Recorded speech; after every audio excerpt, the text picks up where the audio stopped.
नमस्कार साथियों, एक बार पुनः स्वागत है आपका हमारे YouTube channel mind coaching classes Sikar में। साथियों, कल जो अपनी लाइव क्लास हुई थी उसमें अपन ने राष्ट्रपति के बारे में चर्चा करी थी। कितने राष्ट्रपति थे, कैसे कैसे थे, सारी चीज़ें मैंने बताई थी। PDF आपने डाउनलोड कर लिया होगा, नहीं किया तो अब भी आप कर सकते हैं। चैनल आप सब्सक्राइब अगर अब तक नहीं कर पाए हैं तो कर लें, बेल आइकन को प्रेस कर लें ताकि मेरे नए वीडियो कोचिंग के द्वारा जो YouTube चैनल पे जो वीडियो डाले जा रहे हैं उनके नोटिफिकेशन आपको मिलते रहें। साथियों, कल के वीडियो में मैंने सवाल दिया था आप लोगों को, 5 सवाल दिए थे, बहुत इंपॉर्टेंट सवाल थे। सबसे पहले उनकी चर्चा करते हैं, उससे पहले 2 लाइनों के साथ आज की शुरुआत करते हैं। बेहतरीन रहिए, हंसते मुस्कुराते रहिए आप हमेशा। शुरू करते हैं। अपने आप को मनवाने का हुनर मुझे आता है। अपने आप को मनवाने का हुनर मुझे आता है, मैं वो कतरा हूं समंदर खुद चल के मेरे घर आता है। अपने आप को मनवाने का हुनर मुझे आता है, मैं वो कतरा हूं समंदर खुद चलकर मेरे घर आता है। 5 सवालों के साथ आज की चर्चा शुरू करते हैं। पहला सवाल था, महाभियोग कैसी प्रक्रिया है। साथियों, आपको बता दूं, महाभियोग एक अर्ध न्यायिक प्रक्रिया है। लिख लें आप उत्तर, कमेंट बॉक्स में आपके जवाब आ रहे हैं। महाभियोग कैसी प्रक्रिया है, अर्ध न्यायिक प्रक्रिया है। दूसरा सवाल था, राष्ट्रपति जी अपना नामांकन किसे प्रस्तुत करेंगे, और राष्ट्रपति जो हैं वो अपने नामांकन लोकसभा महासचिव को देते हैं, नामांकन जो है। तीसरा सवाल था, महाभियोग प्रक्रिया कहां से ली गई है। जवाब आपका है USA के संविधान से। मैं बता रहा हूं मंगिता, वी आर टोटल है, वो भी इंटरनेशनल। चौथा सवाल था, निर्दलीय समर्थन वाले एकमात्र राष्ट्रपति कौन थे, और वो जवाब है VV गिरि, बिल्कुल सही है। और उसके बाद अगला सवाल था, सर्वाधिक प्रधानमंत्री के साथ कार्य करने वाले 2 राष्ट्रपति कौन कौन हैं। 4 प्रधानमंत्री के साथ मैंने बोला था, तो सुनेंगे। पहले राष्ट्रपति बैक टू बैक, रमाशंकर की तरफ मैंने इशारा भी किया था, हिंट दिया था मैंने, आपको ध्यान हो तो।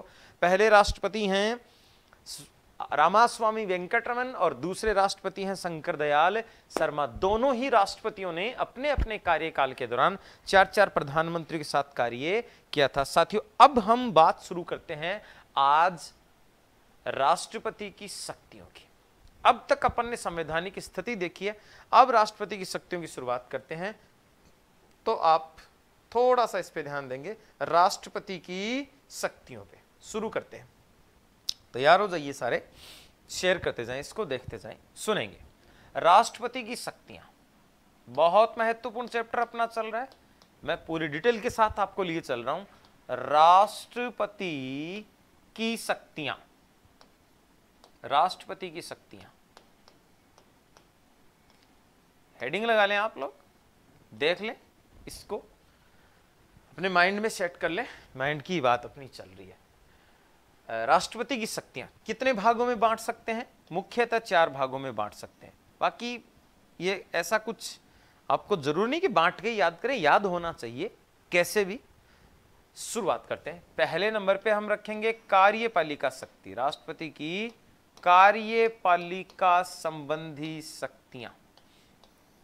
दूसरा है न्यायिक शक्तियां। तीसरा है विधायी शक्तियां, और चौथा है आपातकालीन शक्तियां।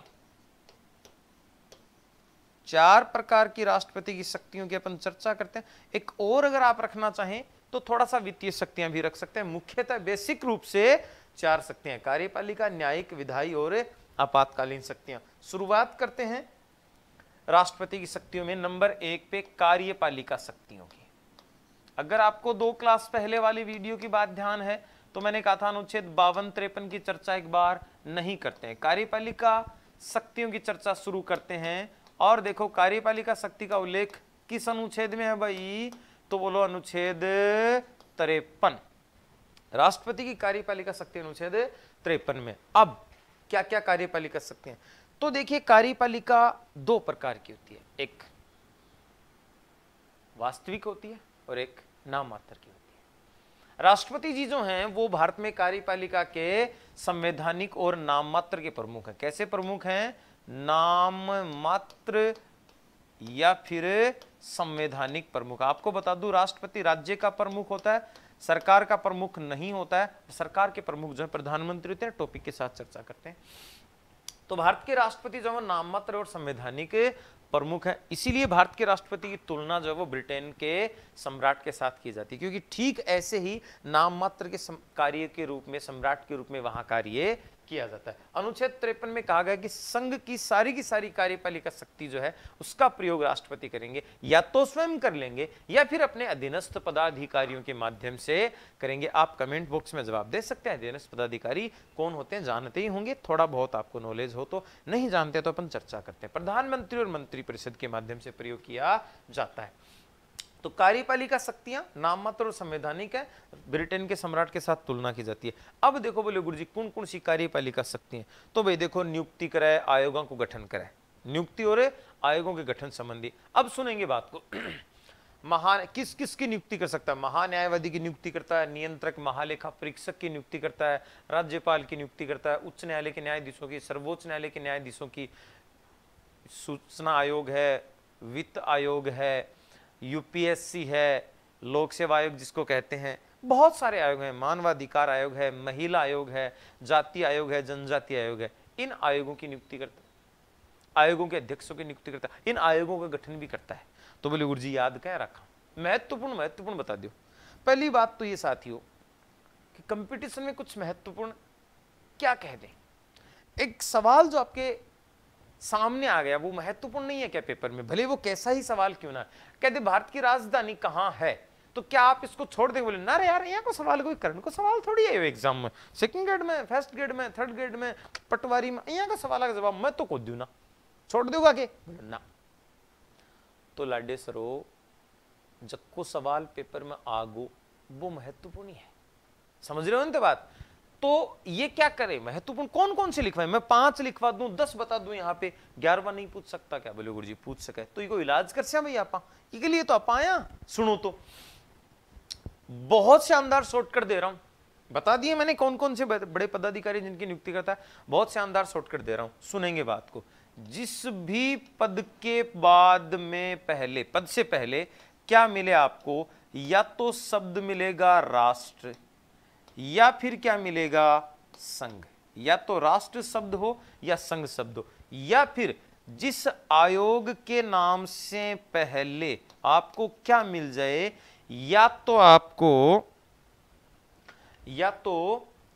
राष्ट्र शब्द मिल जाए या फिर संघ शब्द मिल जाए, आयोग के पहले ये मिल जाए या फिर पद के नाम से पहले मिल जाए। साथियों अगर ऐसा है तो आप लोग बिल्कुल इत्मीनान के साथ कार्यपालिका शक्ति अनुच्छेद 53 की कना जे राष्ट्रपति कना जे, बोले भाई जी तेजानो और तारो काम जाने, तो राष्ट्रपति के पास आ जाएंगे। जिस भी आयोग के नाम से पहले राष्ट्र या संघ शब्द हो, राष्ट्रीय हो सकता है, संघीय हो सकता है, जिस भी पदाधिकारी के नाम से पहले राष्ट्र या संघ शब्द हो, उन सारे आयोगों का गठन, उन सब पदाधिकारियों की नियुक्ति कौन करता है, राष्ट्रपति ही करता है। ठीक है भाई, चलो अब देखो आगे की बात करा, दूसरी चर्चा करते हैं, अगली शक्ति पर अपन आते हैं, सुनेंगे बात को। विधायी शक्तियां बहुत महत्वपूर्ण हैं, चर्चा करेंगे इनकी कि राष्ट्रपति की विधायी शक्तियां कौन कौन सी, यहां कुछ अनुच्छेद वगैरह हैं, अलग अलग हैं, इनकी अपन चर्चा करते हैं। इससे पहले एक सवाल मेरे ध्यान में है, 5 सवाल जो वीडियो के एंड में मैं दे रहा हूं, आप वीडियो पूरे देखने की कोशिश करें और लगातार हर दिन आप वीडियो देखें, बहुत बढ़िया तरीके से मैं आपके सामने सारी चीजें रख रहा हूं। फिर भी आपको कुछ लगे तो आप कमेंट करके बता दीजिए कि सर ये चीजें हैं, कोशिश करूंगा मैं अगली क्लास में उसको दूर करने की। ठीक है सर, सुने तो बात को भाई। देखो विधायी शक्तियों में कह रहा है अनुच्छेद 331 के तहत राष्ट्रपति क्या करेगा, लोकसभा में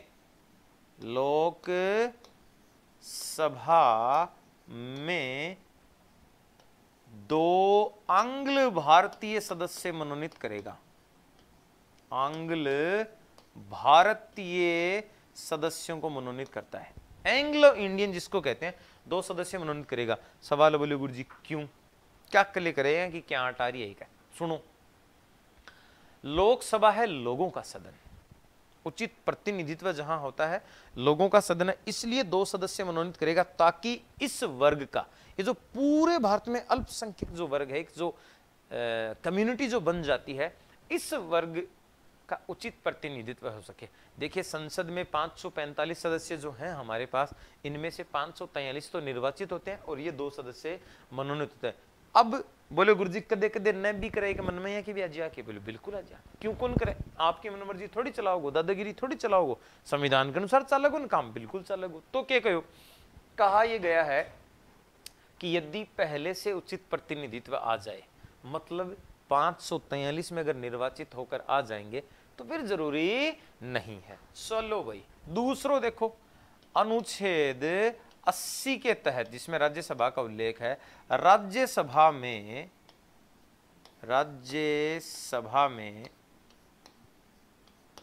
12 सदस्य मनोनीत करता है, 12 सदस्य। कुणों बोले गुरुजी, मैं बताती हूं भाईतान, कुणों में ये 12 सदस्य कौन कौन होंगे, तो देखो या तो किससे संबंधित होंगे, कला, किससे संबंधित होंगे, साहित्य, किससे, कला साहित्य, किससे संबंधित, विज्ञान, किससे संबंधित, समाज सेवा।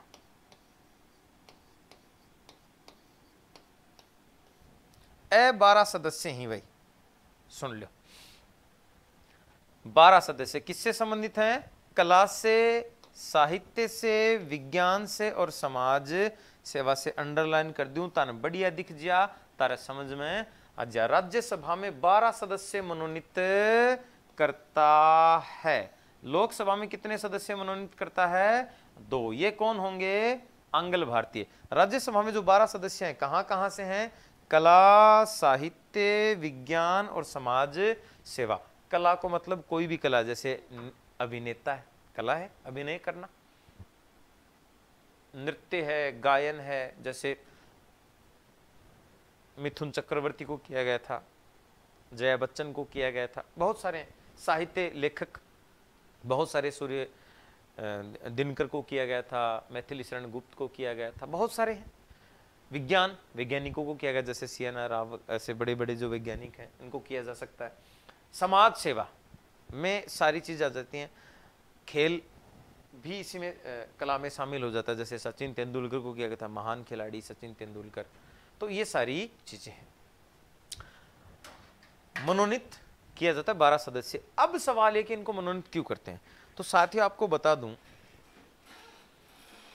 ये ऐसे वर्ग हैं जिनका एक बहुत बड़ा अनुयायी वर्ग समाज में उपस्थित हो। ये समाज में ऐसे वर्ग हैं जिनके लिए हम उनका पीछा करते हैं, हम उनको फॉलो करते हैं, हम उनके लिए डेडिकेट होते हैं। आपने, मुझे लगता है ड्यूपी के शायद ही कभी तूफानी किया होगा। डर के आगे जीत है, लेकिन ड्यूपी के तो नहीं जाते ना आप, ड्यूपी के पहाड़ से तो कूदना छोड़िए, घर की छत से नहीं कूदते हैं, लेकिन हम पी तो लेते हैं, क्योंकि उसको बेचने वाला ऋतिक रोशन है। डर के आगे जीत गला सबका सूखता है, ठीक है भाई। तो ऐसे लोग हैं। अब अगर उसी पेय पदार्थ को, उसी ड्यू को ऋतिक रोशन की जगह बिना किसी नाम से, बिना किसी और चीज के बेचा जाए तो क्या हम खरीदेंगे, बिल्कुल नहीं खरीदेंगे। तो वो प्रभाव डालता है हमारे मन पे, और मन पे जिस चीज का प्रभाव आता है वो कार्य करने के लिए हम, वो प्रेरणा होती है, बेचैन कर देता है। तो ये सारी चीजें, तो 12 सदस्यों को मनोनीत करता है। इसके बाद अगर हम बात करें तो अनुच्छेद 85 के तहत, अनुच्छेद 85 के तहत राष्ट्रपति जो है वो संसद में सत्र अवसान करता है, जिसको मैं सीधा लिख रहा हूं, सत्र अवसान करता है। मतलब क्या है भाई, संसद के सत्र बुलाता है और सत्र समाप्त करने की कोशिश करता है। राष्ट्रपति से संसद के सत्र बुलाएगा और सत्र समाप्त करने की कोशिश करता है। और आगे बात करें, महत्वपूर्ण टॉपिक की बात करें, महत्वपूर्ण विधायी शक्ति की, तो देखो भाई, अध्यादेश जारी करना। अध्यादेश बहुत महत्वपूर्ण है।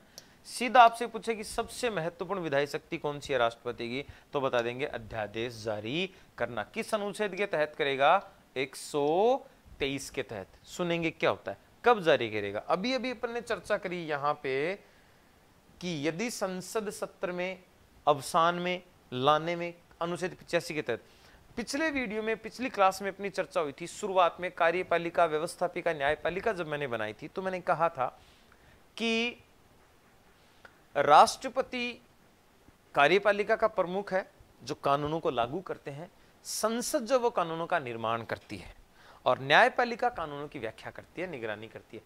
तो संसद कानूनों का निर्माण करती है, लेकिन अगर संसद सत्रावसान में 70 ऑफ हो रहा है तो कानूनों का निर्माण करने की कहानी कहां चली जाती है? आते हैं अध्यादेश पे। तो यदि संसद सत्र में नहीं है और कानून की जरूरी है तो राष्ट्रपति अनुच्छेद 123 के तहत क्या करेगा? अध्यादेश जारी करेगा। राष्ट्रपति का अध्यादेश अस्थायी कानून कहलाता है। अध्यादेश जारी करने के बाद, अब पहली बात तो कि क्या कहने पर करे, अपनी मनमर्जी थोड़ी करे, तो प्रधानमंत्री और मंत्रिपरिषद की सलाह के अनुसार, देखिए नाम मात्र का कार्यपालक है इसलिए बिना सलाह के कोई कार्य नहीं करता है, तो प्रधानमंत्री और मंत्रिपरिषद की सलाह के अनुसार जो अध्यादेश जारी करता है वो जारी करने के बाद कितने दिन जारी रहता है भाई? 6 माह तक जारी रहता है। कोई भी परिस्थिति आ जाए 6 माह के बाद क्या हो सकता है? तो अब आपको वापस लिए चलता हूं, थोड़ा सा पीछे देखेंगे कि संसद का सत्र जो है वो अवसान होने के बाद जब नया सत्र शुरू होता है तो उसके बीच में जो गैप है वो ज्यादा से ज्यादा गैप जो है वो होगा 6 माह का। मतलब आज सत्र समाप्त हुआ तो अगले 6 महीने से, पूरे आज की डेट से 6 महीने की डेट के में सत्र शुरू होना जरूरी है। तो 6 महीने में सत्र शुरू हो जाएगा, जब तक नहीं हो रहा तब तो अध्यादेश जारी रहेगा। अब कह रहा है कि सत्र शुरू होने के बाद कितने दिन जारी रहेगा? तो 42 दिन जारी रहेगा। आप इसको 6 सप्ताह भी कह सकते हैं। तो 6 सप्ताह तक जारी रहेगा। इस दौरान संसद क्या करती है? इस पर विचार करती है कि क्या सही था, क्या गलत है, क्योंकि संसद तो थी नहीं ना हमारे पास तब। अब अगर संसद को लगा कि बात सही है, हमें इसकी आवश्यकता है, तो संसद इसे पारित कर देती है, अनुमोदित कर देती है, और ये हमेशा के रूप में कानून के रूप में लागू हो जाता है। और अगर लगता है कि लागू नहीं करना तो संसद इसे 42 दिन पारित नहीं करेगी, तो 42वां दिन पूरे होते ही है अपने आप ही क्या हो जाता है? समाप्त हो जाता है। बहुत महत्वपूर्ण शक्ति है।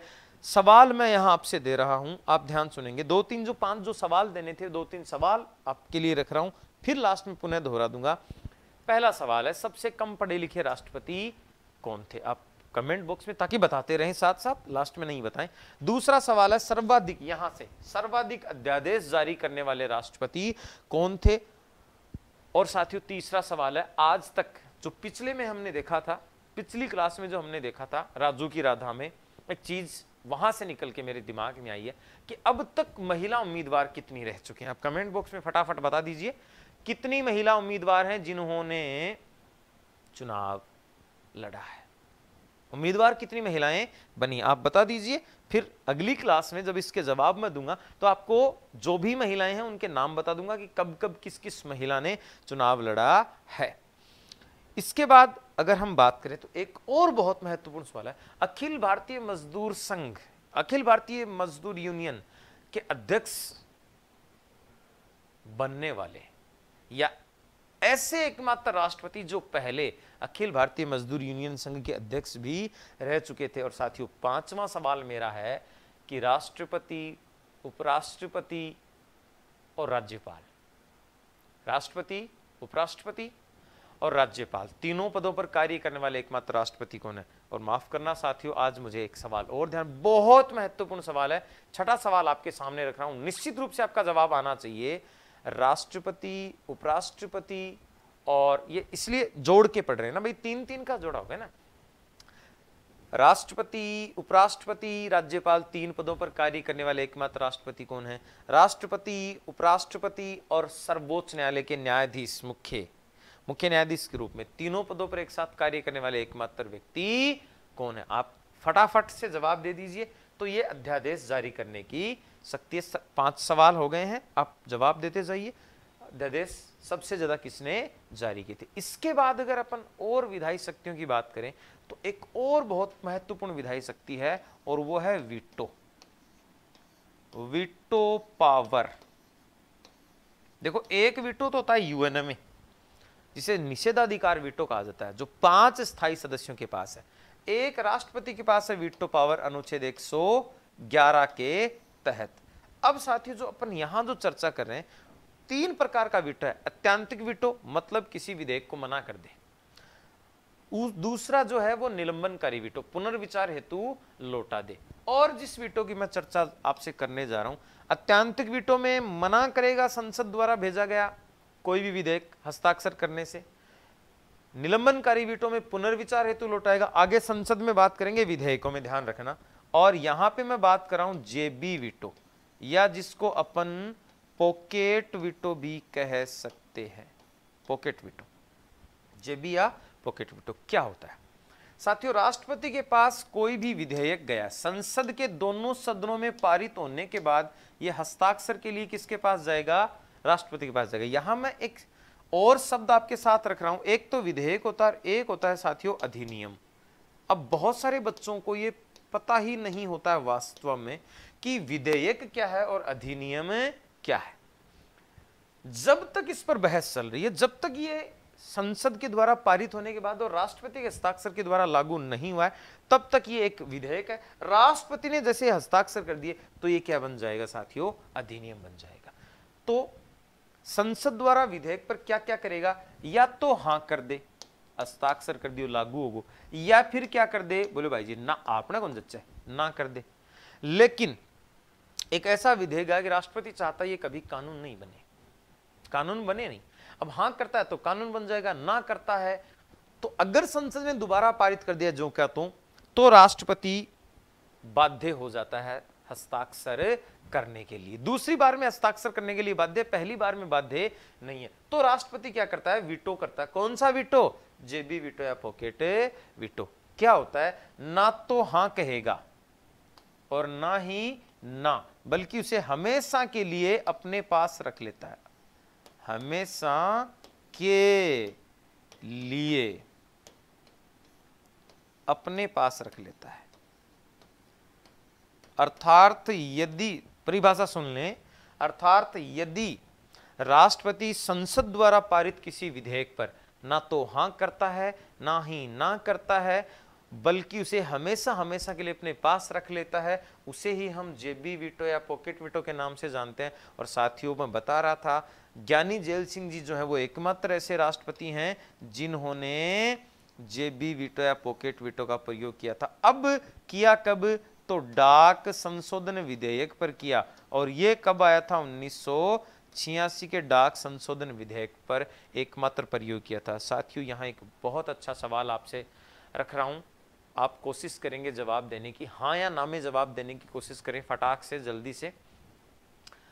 वर्तमान, सब समझना बात को, जैसे मान लो वर्तमान राष्ट्रपति रामनाथ कोविंद जी ने किसी बात पे वीटो ले लिया। कौन सा वीटो लिया? जेबी वीटो या पॉकेट वीटो। तो क्या भविष्य में कभी भी इस बात पे कानून नहीं बनाया जाएगा? क्या भविष्य में कभी भी इस बात पे चर्चा नहीं हो सकती?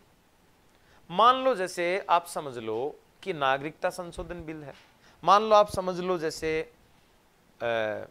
अभी जो कोरोना में डॉक्टर्स पुलिस वालों पे जो जगह जगह पथराव हो रहे, उस पर राष्ट्रपति जी ने अध्यादेश लिया, आपने पढ़ा हो तो करंट जीके में, बीच में कभी मौका मिला तो करंट जीके की चर्चा स्पेशल रूप से कर लेंगे आपके साथ। तो अध्यादेश जारी हुआ था थोड़े ही दिन पहले, पिछले 2 सप्ताह में, कि अध्यादेश जारी किया गया सरकार द्वारा कि अगर ऐसा कोई करता है तो उसको जुर्माना या सजा का प्रावधान किया गया। तो क्या यह अध्यादेश, मान लो अध्यादेश जारी कर दिया, या मान लो राष्ट्रपति ने क्या कर दिया, उस पर जेबी वीटो या पॉकेट वीटो ले लिया, अध्यादेश जारी हो गया, या फिर राष्ट्रपति क्या करे, पॉकेट संसद के पास गया ना, तो राष्ट्रपति ने अगर पॉकेट वीटो का प्रयोग कर लिया, तो क्या ऐसे किसी बिल पे दोबारा लाइफ में चर्चा ही नहीं हो सकती? आप जवाब दें हाँ या ना। सवाल सुन रहे हैं, राष्ट्रपति द्वारा किसी विधेयक पर लिए गए वीटो पावर पर क्या दोबारा आगे भविष्य में चर्चा हो सकती है या नहीं हो सकती, और हो सकती है तो कब हो सकती है? आप जवाब दें हाँ या ना में। साथियों मैं जवाब दे रहा हूं, अगर वर्तमान राष्ट्रपति ने किसी बात पे वीटो लिया है तो ये जब तक राष्ट्रपति हैं तब तक इस बात पे कोई कानून प्रक्रिया शुरू नहीं हो सकती। लेकिन यदि ये हट जाते हैं, दूसरे राष्ट्रपति आ जाते हैं और उसके बाद संसद उस बात पे चर्चा शुरू करती है, तो वीटो पावर लिए गए विधेयक पे पुनः कानून बनाया जा सकता है। लेकिन तब तक जब तक अगले राष्ट्रपति नहीं आ जाए। वर्तमान राष्ट्रपति ने लिया तो इसके रहते रहते इस बात पे कानून नहीं बनाया जा सकता। ये राष्ट्रपति की विधायी शक्तियां हैं। अगली शक्तियां देख लेते हैं, राष्ट्रपति की न्यायिक शक्तियां, जहां 2 ही अनुच्छेद आपको ध्यान रखने हैं। न्यायिक शक्तियां कौन कौन सी हैं? एक तो अनुच्छेद 72 है भाई, जिसमें क्षमादान है। अब यहां पे देखो, क्षमादान का अर्थ आप सीधा सीधा ही समझ रहे हैं क्या होता है। क्षमादान का मतलब क्या होता है? माफ करना। लेकिन साथियों, अगर इसकी हम तह तक जाए, इसको थोड़ा अच्छे से पढ़ें, याद रखने के लिए पढ़ लें। आजकल के बच्चे शॉर्टकट अपनाना चाहते हैं। सर आपको बता दूं, साथियों आपको बता दूं, दोस्तों एक बात गांठ बांध लें आप, मेरी घर लेके जाएं, इस बात को दिमाग में रख लें। यहां पे सफलता का कोई छोटा मार्ग, शॉर्टकट मार्ग नहीं होता है। पीढ़ी दर पीढ़ी, जैसे छत पे जाने के लिए आपको सीढ़ी दर सीढ़ी चढ़ना होता है, आप सीधा यहां से जंप लगाएं और छत पे नहीं जा सकते। जैसे पीढ़ी दर पीढ़ी, सीढ़ी दर सीढ़ी हम चलते हैं, ठीक वैसे ही सफलता भी पीढ़ी दर पीढ़ी, सीढ़ी दर सीढ़ी प्रयास करने से। एक बहुत मशहूर मनोवैज्ञानिक हुए हैं थॉर्नडाइक, उन्होंने कहा है कि अभ्यास करने से सफलता मिलती है। साथियों बहुत सारी चीजें हैं, आप कहीं से भी प्रेरणा ले सकते हैं, कहीं से भी मोटिव हो सकते हैं। जैसे एक बच्चा जो है, अब देखना, वो चलना सीखता है, वो बोलना सीखता है, वो खाना सीखता है, तो एक दिन में नहीं सीखता है। वो चलना सीखेगा, गिरेगा, फिर उठेगा, फिर चलेगा, फिर गिरेगा, फिर उठेगा। इस चक्कर में उसके हाथों को लगती है, कई बार उसके मुंह को भी लग जाती है, कई बार उसके घुटने छिल जाते हैं, या कोहनियां छिल जाती हैं उस बच्चे की, लेकिन वो रुकता तो नहीं है, रोएगा, फिर उठेगा, क्योंकि उसे पता है मेरी मंजिल कहां है। वो आपके पास आना चाह रहा है, आप कितना खुश होते हैं, आ जा। बच्चा प्रयास कर रहा है, लेकिन वही बच्चा गिरा, ध्यान देना, वही बच्चा गिरा, दोबारा उठने की कोशिश नहीं की, आपको उस बच्चे पे गुस्सा आएगा कि यार एक बार गिरने से तो रुक कैसे गया। साथियों यही चीज खुद पे फॉलो करके देखिए।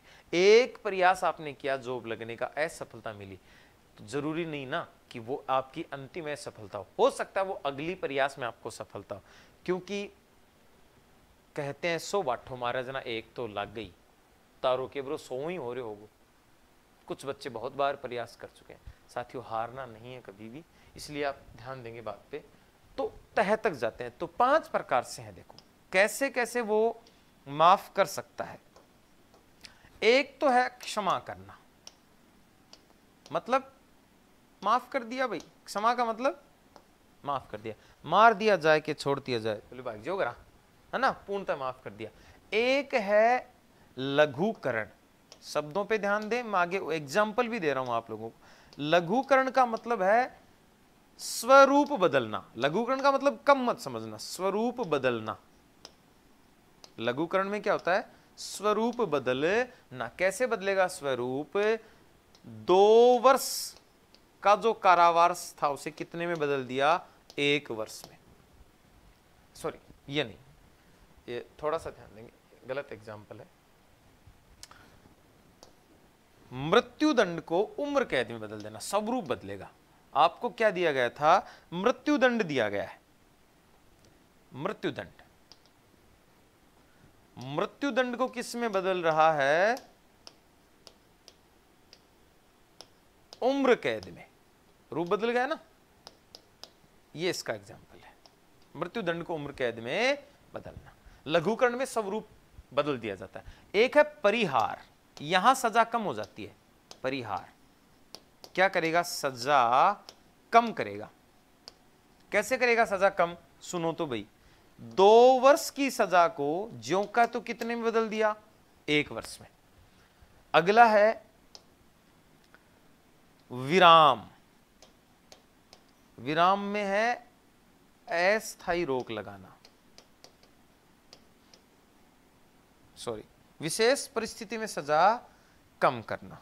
विराम में विशेष परिस्थिति आ जाएगी, विशेष परिस्थिति में सजा कम करना। विशेष परिस्थिति क्या होती है साथियों? सुने, विशेष परिस्थिति में सजा कम करना। विशेष परिस्थिति, एग्जाम्पल दे रहा हूं, साथ साथ आप स्क्रीनशॉट भी ले सकते हैं, पीडीएफ भी डाउनलोड कर सकते हैं। विशेष परिस्थिति में सजा कैसे कम होगी? जैसे मान लो बीमारी, जैसे मान लो कोई गर्भवती महिला, जैसे विकलांगता, मानसिक विकलांगता, कई सारी चीजें इसमें आती हैं। ऐसी विशेष परिस्थिति में क्या की जाएगी, सजा पर विराम लगाया जाएगा। और अंतिम है साथियों प्रविलंब, बिना कोई देरी किए रोक लगाना। कब होता है, मृत्यु दंड में सजा को पुनर्विचार हेतु भेज देना, पुनर्विचार हेतु भेज देना, पुनर्विचार हेतु भेजेगा। ये 5 प्रकार की बातें आपको ध्यान रखनी है। देखिए 72 के तहत समाधान का अधिकार दिया गया है। सीधे याद रखें तो राष्ट्रपति किसी भी व्यक्ति की किसी भी प्रकार की सजा को माफ कर सकता है, कोई भी सजा। जो जो शब्दों पे ध्यान देंगे, जो जो सजा राष्ट्रपति दे सकता है उन सारी सजाओं, न्यायालय जो जो सजा दे सकता है उन सारी सजाओं को माफ कौन कर सकता है, राष्ट्रपति। कैसे करेगा, 72 के तहत समाधान माफ करेगा, लघुकरण में स्वरूप बदला जाएगा, परिहार में सजा कम करी जाएगी, विराम में विशेष परिस्थिति में सजा कम करी जाएगी जैसे बीमारी, गर्भवती महिला, और प्रविलंब में पुनर्विचार हेतु दोहरा दिया जाता है। इसके बाद एक छोटी सी थोड़ी सी बात और रह गई है, वो है अनुच्छेद 143 के तहत राष्ट्रपति सर्वोच्च न्यायालय से, सुप्रीम कोर्ट से परामर्श लेता है। और ये जो परामर्श है ये 2 बातों पे लिया जाता है। आगे डिटेल से इसकी सर्वोच्च न्यायालय के साथ चर्चा करेंगे। आप यहां इतना ध्यान रख लें कि सर्वोच्च न्यायालय से परामर्श लेता है। ये परामर्स 1947 से 1950 के बीच की जो करार हैं, संधियां हैं, उन पर ही आधारित होगा। परामर्श जो है वो 2 चीजें हैं। अब यहां 1947 से 50 के बीच जो है वो तो आ जाएगा संवैधानिक परामर्श में, और अगर इसके इतर संविधान से दूर सामान्य सार्वजनिक महत्व में परामर्श ले रहा है वो सार्वजनिक सामान्य विषय में आ जाएगा। तो राष्ट्रपति सर्वोच्च न्यायालय से परामर्श देता है। संवैधानिक मामलों में राष्ट्रपति परामर्श मानने के लिए बाध्य नहीं है, सार्वजनिक मामलों में राष्ट्रपति परामर्श मानने के लिए बाध्य नहीं है। लेकिन अगर 1947 से 50 के बीच करार हैं और यदि संवैधानिक मामले, करार वाले मामले संविधान में आ गए, यदि संवैधानिक मामलों में परामर्श मांगा है तो राष्ट्रपति परामर्श मानने के लिए बाध्य नहीं है। लेकिन सर्वोच्च न्यायालय परामर्श देने के लिए बाध्य हो जाएगा। ये राष्ट्रपति की न्यायिक शक्तियां हैं। 5 सवाल आपके लिए दोहरा रहा हूं, आप सवालों पे ध्यान देंगे। आज के 5 सवाल हैं, दोबारा सुन लेंगे। सबसे कम पढ़े लिखे राष्ट्रपति कौन है? दूसरा सवाल था अपना सर्वाधिक अध्यादेश जारी करने वाले राष्ट्रपति कौन है? तीसरा सवाल था अपना अब तक कितनी महिलाओं ने राष्ट्रपति पद हेतु चुनाव लड़ा है? चौथा सवाल था कि अखिल भारतीय मजदूर यूनियन संघ के अध्यक्ष कौन रह चुके हैं? और 5वां सवाल था कि राष्ट्रपति, उपराष्ट्रपति और राज्यपाल तीनों पदों पर कार्य करने वाले एकमात्र राष्ट्रपति कौन है? और मेरा छठा सवाल, आज छठा दे रहा हूं, छठा सवाल था राष्ट्रपति, उपराष्ट्रपति और सर्वोच्च न्यायालय के मुख्य न्यायाधीश सहित तीनों पदों पर कार्य करने वाले राष्ट्रपति कौन है? जय माइंड। इसी के साथ आज की क्लास को अपन समाप्त करते हैं। अगली क्लास के लिए आप तैयार रहें। मिलते हैं कल, सेम टाइम सेम जगह।